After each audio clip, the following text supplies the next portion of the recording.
The Sansam Nina Asomo Nansa na no yenko eye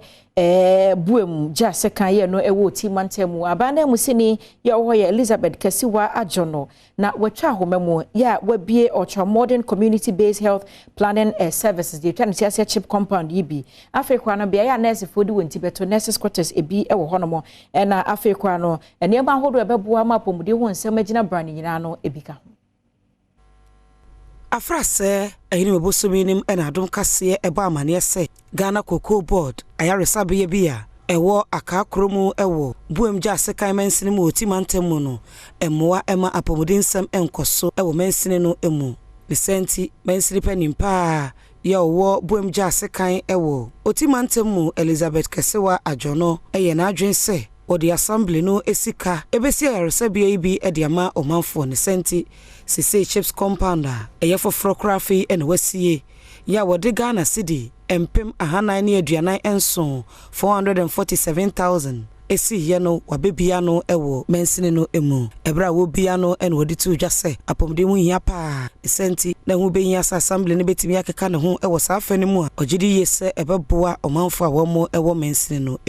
Yasha apomudi hu ehia na sa apomudi hu hia na chese baby a wo mo bayi o ma chese apomudi no anu su hu hia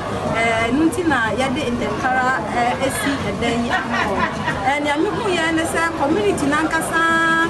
etimi abomode aboa ma edumo akoso na no si yepe na mensini no apomudi kwanchefo Isaac Anobel ene nurse in charge yowo asoye ho dokaskonadu ebo assembly no abaso se wode wahia de ebetu dwa no mpanifo etimi etu ho anamo I'm